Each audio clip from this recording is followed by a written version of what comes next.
Welcome, in front of me says Samsung Galaxy M21, and today I'll show you a couple of tweaks and tricks that you can do on this device. So starting off, we're going to begin with the smart pop-up view, which allows you to enable a sort of message or feature of the app heads and virtually any app.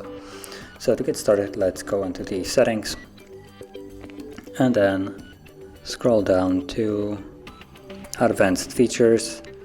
And somewhere at the bottom, or not, oh, there it is, it's actually at the top, smart pop-up view. You can tap on it, and from here you'll have all the apps on your phone, as you can see. So check on the ones that you want to use in this mode.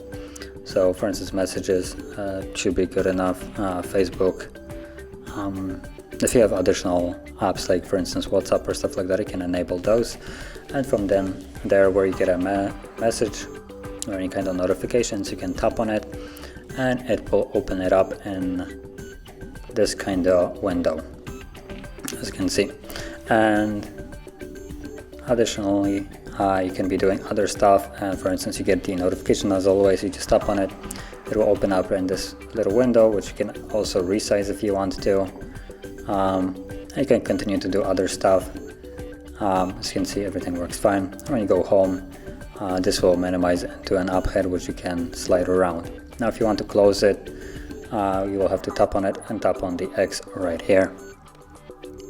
Then moving on, we're going to go into the gesture navigation, which will substitute these outdated buttons on the bottom to something a little bit more up to date.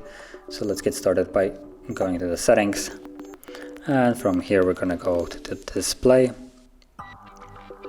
and let's scroll down to navigation bar where you'll have full screen gestures. Let's go back. Gestures, I don't really care about this. There we go.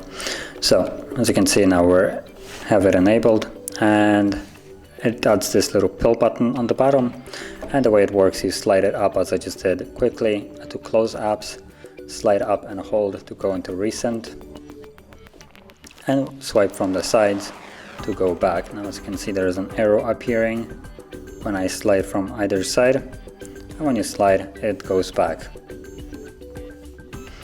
Now when you reach the last page where you cannot go any more back, you can see that it doesn't appear anymore. Then moving on, we're going to go into the dark mode, which simply allows you to set the entire system into dark mode. And the toggle for this is actually easily accessible through your notification panel, and for me it's right over here. Tap on it, and as you can see, it changes it to dark mode. Now in this mode, because it's also Super AMOLED display, it will help a little bit with the battery. Any kind of black background like this here doesn't need to be lit up, so the battery will last a tiny bit longer. Now it won't be anything mind-blowing, but still there if you're wondering. And apart from notifications being in dark mode, all the pre-installed apps, the default ones, are also in dark mode, as you can see. Not sure if camera is a good example of it. I think it's already dark by default. What else is there?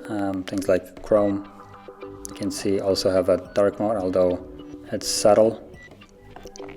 And yeah, so majority of the apps will come in dark mode. The apps that you download through Play Store will usually need the developer to actually implement it manually, so it cooperates with it.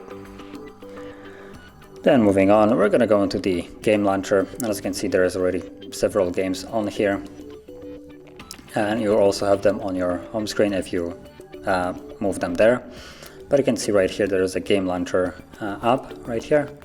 So you can tap on it, just agree. Now if you're launching it for the first time, you'll see the same kind of thing on the screen. So let's tap on start, and it shows you if you want to hide the game, so let's hide it.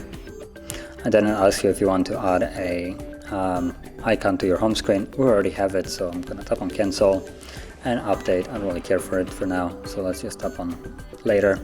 And because I set to hide the games, you will see that now if I go into the app tray, there is no more games in here, and neither are they visible here, and they will only be accessible through here.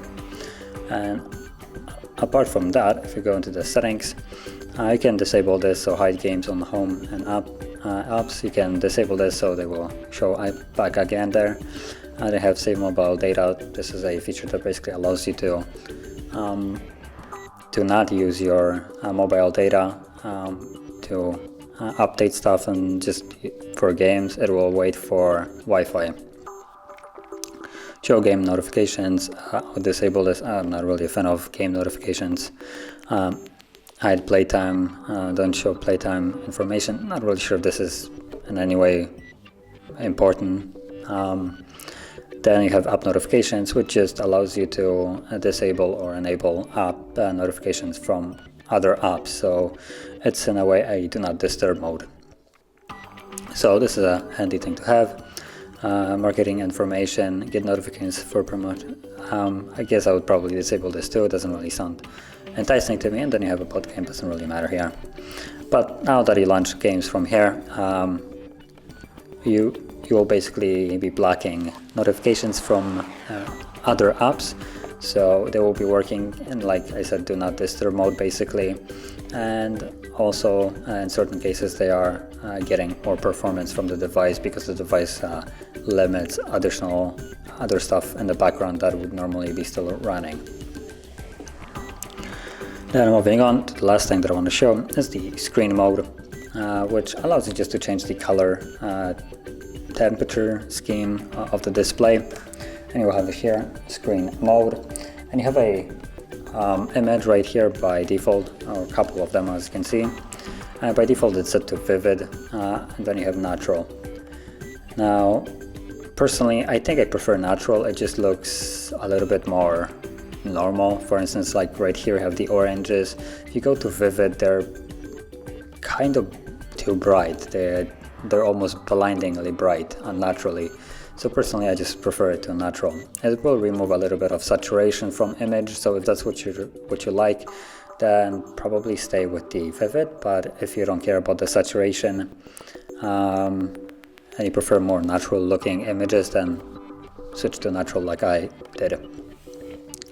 And yeah, that would conclude all the tweaks and tricks that I wanted to share. And if you found this video helpful, don't forget to hit like, subscribe, and thanks for watching.